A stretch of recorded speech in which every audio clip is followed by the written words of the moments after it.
মায়ের প্রতিদান দেওয়া কখনোই সম্ভব নয়।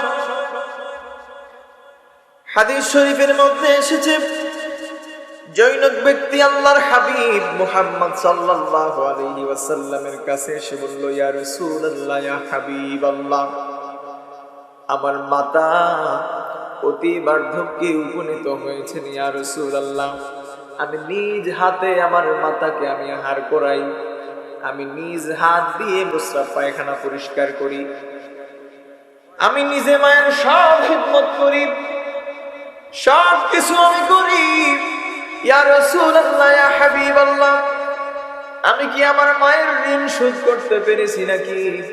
আল্লাহর প্যারা হাবিব মুহাম্মদ সাল্লাল্লাহু আলাইহি ওয়াসাল্লাম সেই লোকটিকে বললেন, না না না, তোমার মায়ের 100 ভাগের 1 ভাগই পরিশোধ করতে পারো নাই।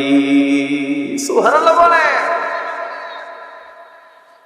আল্লাহর হাবিব বলেন, তুমি তোমার মায়ের যে খেদমতগুলো করতেছো সেই খেদমতের প্রতিদান তুমি দুনিয়া আখিরাতে পাবে। জোরে বলেন সুবহানাল্লাহ।